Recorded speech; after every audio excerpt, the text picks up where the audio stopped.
اور دیکھتے ہیں ان کی ملاقات محمد بن سلمان سے ہوتی ہے یا نہیں ہوتی, اور اگر ہوتی ہے اس کے بعد جب وہ دعوت دیتے ہیں تو محمد بن سلمان کا پاکستان آتے ہیں, یہ دیکھنے سے تعلق رکھے گا. کیونکہ یہ ذہن میں رکھیے گا کہ پاکستان تحریک انصاف کے جو سرکلز ہیں وہ بھی اس میٹنگ کو بڑے غور سے دیکھیں گے کہ محمد بن سلمان کی کتنی گرم جوشی ہوتی ہے شہباز شریف صاحب کی طرف.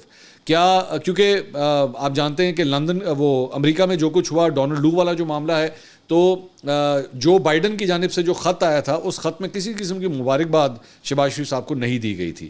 یہ ایک بڑا امپورٹنٹ ایک پوائنٹ تھا جو کہ مسنگ تھا اس خط میں سے.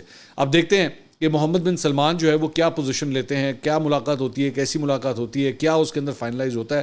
سو آل آئیز ول بی ٹورڈز ریاض. اب دیکھتے ہیں کہ وہاں سے کیا خبر آتی ہے. اچھا جی, اب آ جائیں ذرا مشکوک خطوط کے حوالے سے. لاہور ہائی کورٹ کے جسٹس علی باقر صاحب کو بھی جناب ایک مشکوک خط جو ہے موصول ہو گیا ہے, اور یہ اب لاہور ہائی کورٹ کے جو ججز جن کو یہ خطوط موصول ہوئے ہیں ان کی تعداد اب 6 ہو گئی ہے, اور مشکوک خط سے جو ہے وہ سی ٹی ڈی کے حوالے کر دیا گیا ہے. لاہور ہائی کورٹ کے ججز کے علاوہ سپریم کورٹ اور اسلام آباد ہائی کورٹ کے ججز کو بھی مشکوک دھمکی آمیز خطوط جو ہیں وہ موصول ہوئے ہیں. اس کے علاوہ لاہور ہائی کورٹ کے ججز کو خطوط وصول کروانے والے پوسٹ مین کا بیان بھی سامنے آ گیا ہے. اسے اریسٹ کر لیا گیا تھا بیچارے کو, میں نے پہلے بھی اس کے اوپر میں نے بات کی تھی. اس کا نام ہے جناب عاطف, اور اس نے کہا ہے کہ جی میں تو معمول کے مطابق خطوط وصول کرواتا ہوں, مجھے کیا پتا خطوط میں کیا ہے. تو میں نے اس وقت بھی کہا تھا کہ اس بیچارے کو جو ہے وہ غریب آدمی ہے, اس کو بلا وجہ رگڑنے کی اپنی مت کوشش کریں. یہ وہ اتنا بیوقوف یا گدھا تو نہیں ہے نا کہ اس کو پتہ بھی ہو کہ اس خط کے اندر کیا ہے اور پھر بھی وہ چلا جائے, خود فزیکلی چلا جائے جا کے خط دینے کے لیے. سو غریب آدمی کو رگڑا نہ لگایا کریں برائے مہربانی, تھوڑا سا ہوش کے ناخن لیں. صرف اس وجہ سے کہ اس نے خط ڈیلیور کر دیا تھا, اس میں اس بیچارے کا کوئی قصور نہیں ہے. اس کے علاوہ جناب ہائی پروفائل شخصیت کو دھمکی آمیز خطوط پہنچائے جانے کے معاملے پر اداروں کی جانب سے تمام پوسٹ آفیسز اور کوریئر سروسز کو جو ہے وہ ریڈ الرٹ ایک جاری کر دیا گیا ہے.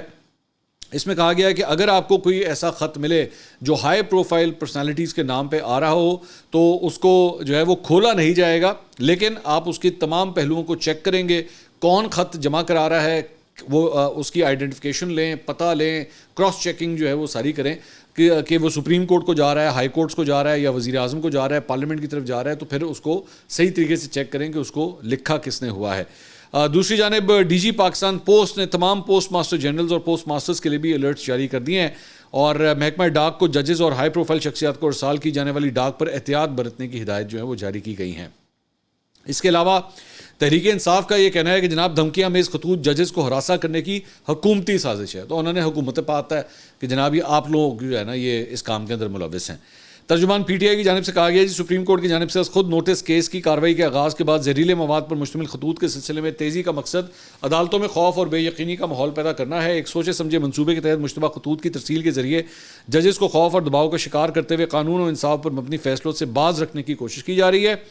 عدلیہ کے اندر سے غیر آئینی دباؤ اور مداخلت کے خلاف اٹھنے والی آوازوں کے بعد نظام عدل کو مزید دباؤ کا شکار کرنے والے عناصر کا تعین ناگزیر ہے. خاص طور پہ تحریک انصاف سے متعلقہ مقدمات کی سماعت کرنے والے ججز کو خطوط بھیجنے کا مقصد واضح طور پر عدالتی فیصلوں پر اثر انداز ہونا ہے.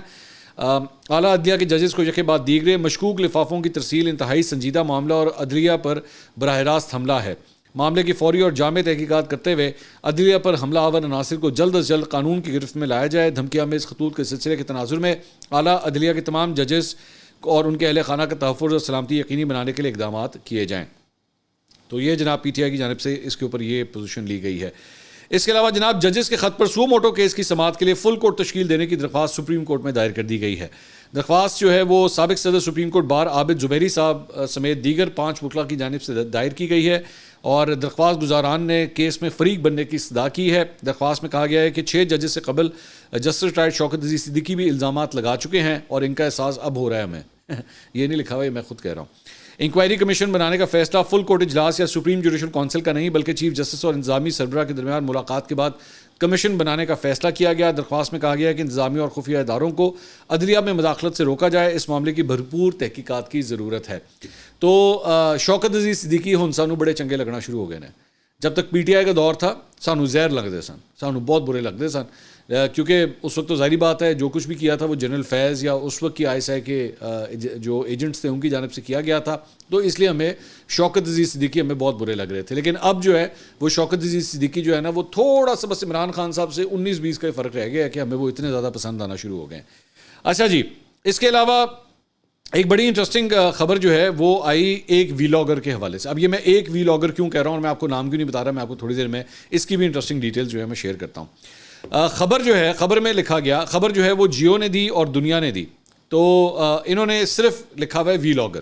انہوں نے لکھا وی لاگر کا نام ای سی ایل سے نکالنے کی درخواست پر عدالت نے سیکرٹری داخلہ سے رپورٹ طلب کی تھی. عدالتی احکامات کے باوجود وی لاگر کا نام ای سی ایل سے نہ نکالنے پر اسلام آباد ہائی کورٹ نے بھرمی کا اظہار کیا تھا. عدالت عالیہ نے سیکرٹری داخلہ سے آج 1 گھنٹے میں رپورٹ طلب کی تھی. جسٹس سردار اعجاز اسحاق نے کہا کہ سیکرٹری داخلہ وجوہات بتائیں کہ وی لاگر کا نام ای سی ایل سے کیوں نہیں نکالا. اگر تسلی بخش جواب نہ ملا تو آج ہی توہین عدالت کی کارروائی ہوگی. عدالتی احکامات کے باوجود رپورٹ پیش نہ کرنے پر اسلام آباد ہائی کورٹ نے سیکرٹری داخلہ کے قابل ضمانت وارنٹ گرفتاری جاری کر دی ہے. سرکاری وکیل نے انہیں بتایا کہ ڈی جی پاسپورٹ راستے میں ہیں, کچھ دیر میں پہنچ جائیں گے. جسٹس سردار اعجاز اسحاق خان نے کہا کہ وہ آ کر کیا کریں گے. انہیں وزارت داخلہ نے کہا تھا 50,000 روپے کے مچلکوں پر قابل ضمانت وارنٹ جاری کر رہے ہیں, متعلقہ ایس ایچ او سیکرٹری داخلہ کو پیش کرے. اب یہ وی لاگر اتنا کیوں ہو رہا ہے؟ کیونکہ وی لاگر جو ہیں وہ ہیں سمیع ابراہیم صاحب. یہ بیسیکلی ان کا ذکر ہے. تو بڑا مجھے عجیب لگا کہ سمیع ابراہیم صاحب کا نام جو ہے, میں خاص طور پہ جیو کے حوالے سے تو میں یہ ضرور کہنا چاہوں گا کہ جیو جو ہے تم میرا نام کیوں نہیں لیتی. وہ مطلب سمیع ابراہیم صاحب سے کیا پردہ ہو رہا ہے کسی بات کا؟ مطلب سمیع ابراہیم صاحب سے شرم آتی ہے کسی بات کی؟ یہ وہی سمیع ابراہیم ہے جو ایکچولی ایک زمانے میں جیو میں کام کیا کرتے تھے اور یہ واشنگٹن کے ان کے کورسپونڈنٹ ہوتے تھے, مطلب جیو کے رپورٹر ہوا کرتے تھے.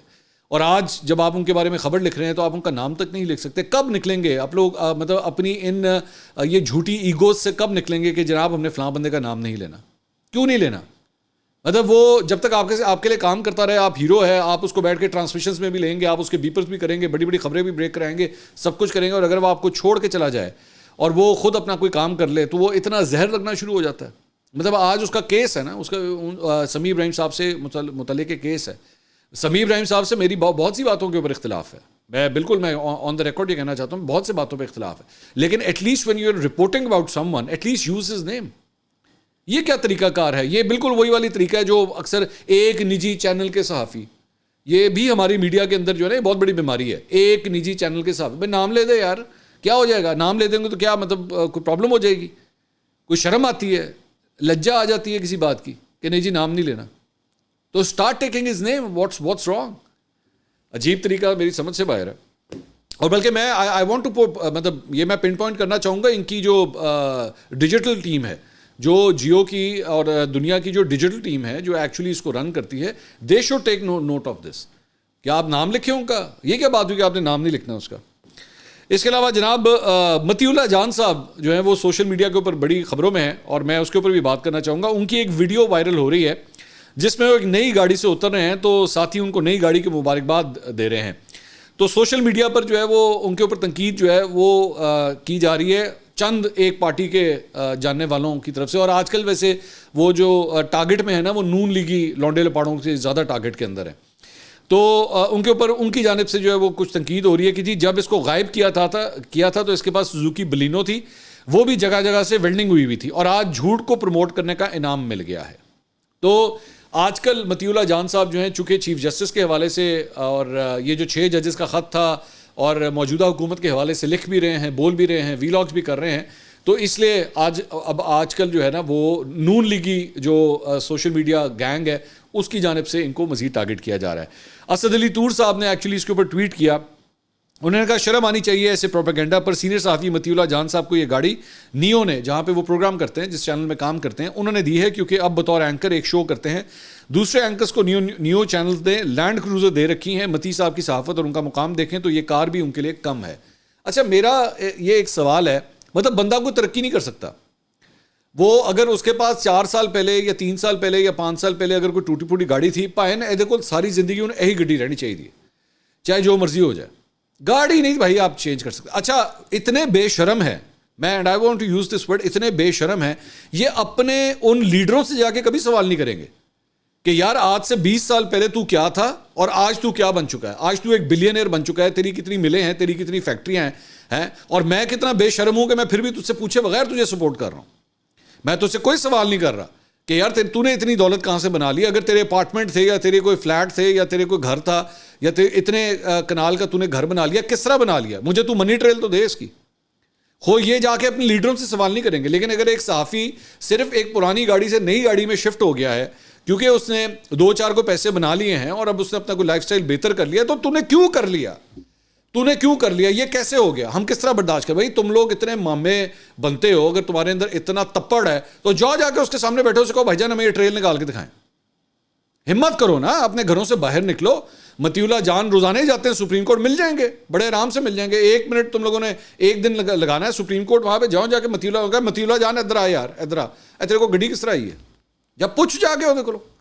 یا پہ ٹویٹیں کرنے سے کیا فرق پڑتا ہے, یا یہ بدتمیزی کرنے سے کیا فرق پڑتا ہے؟ تمہارے اندر اتنی ضرورت ہے, ہمت ہے, جاؤ جا کے مطیع اللہ جان کا سامنا کرو. اگر نہیں ہمت, اگر ڈائریکٹلی نہیں جا سکتے, میرے کو پیسہ آ جائے, میرے کو آ جاؤ, میں تیرا ہاتھ پکڑ کے لے جانا مطیع اللہ جان دیکھو. تو بلا وجہ جو ہے نا وہ صرف اس بات کے اوپر کہ یار تو پہلے موٹر سائیکل پہ جاتا تھا, تیرے پاس تو ٹوٹی پوٹی گاڑی ہوتی تھی, آج تیرے پاس نئی گاڑی کیوں آ گئی؟ اچھا ان لوگوں سے خود جا کے پوچھو گے نا تو 2 قسم کے لوگ ملیں گے. یا تو خود نکٹو ہوگا, 15 سال سے بے روزگار ہوگا, پیو دی روٹیاں پاڑیا ہوئے گا, یا تو ہے جو ہوئے گا. یا دوسرا اگر ہوگا تو اس نے ساری زندگی چونکہ ترقی نہیں کی تو دوسرا بھی نہ کرے. یہ کس طرح ہو سکتا ہے کہ وہ دوسرا ترقی کر لے؟ نہیں, یہ نہیں ہو سکتا. سو فار گاڈ سیک گرو اپ. اور بائی دا وے جس نے حرام کا پیسہ کھایا ہوتا ہے نا, یا حرام کا پیسہ بنایا ہوتا ہے, وہ 1 منٹ میں پتہ لگ جاتا ہے, 1 منٹ میں پتہ لگ جاتا ہے. اس کی چال چلن, اس کی ساری چیزیں بدل جاتی ہیں. لیکن جس نے حلال کمایا ہوتا ہے نا, اب وہ لکھ پتی سے کروڑ پتی سے ارب پتی بھی ہو جائے گا نا, رہے گا زمین کے اندر ہی, پیر اس کے زمین کے ساتھ ہی لگے ہوں گے. وہ اوچھی چیپو حرکتیں کبھی بھی نہیں کرے گا. مطیع اللہ جان جو صحافت آج سے 4 سال پہلے کرتا تھا نا, آج بھی وہی کر رہا ہے, اور میں یقین سے کہہ سکتا ہوں کہ 4 سال کے بعد بھی وہی کریں گے. سو میں حیران ہوں کہ ان کو جو ہے وہ اس طرح ٹارگٹ کیا جاتا ہے. اچھا جی, اس کے علاوہ تحریک انصاف کے سیکرٹری جنرل جناب عمر ایوب صاحب نے جو ہے وہ تو بالکل ہی ان کا شیر افضل مروت صاحب کا جو ہے وہ پتہ ہی کاٹ دیا. انہوں نے جناب ایک نوٹیفیکیشن جاری کر دیا ہے, اور اس نوٹیفیکیشن کی لائنیں پڑھنے سے تعلق رکھتی ہیں. اس میں لکھا ہے جی, as per the instructions receive from founder chairman Imran Khan, the following focal persons name supersede the previous names. Supersede the previous names یعنی کہ جو پہلے لسٹیں بنی تھیں وہ ختم شد نہیں جو ہے نا وہ اب کاؤنٹ کرتی ہیں. Number 1 barrister Gohar Khan chairman P T I. Number 2 Omar Ayub Khan secretary general P T I. Shibli Faraz chief of staff Imran Khan sahab کے. انتظار حسین پنچوتا جو لائر ہیں. Number 5 barrister Ali Zafar. تو عمیر نیازی اور شیر افضل مروت صاحب, بولو پینسل نام کینسل. اب مجھے اس کے اوپر 2-4 سوال ہیں.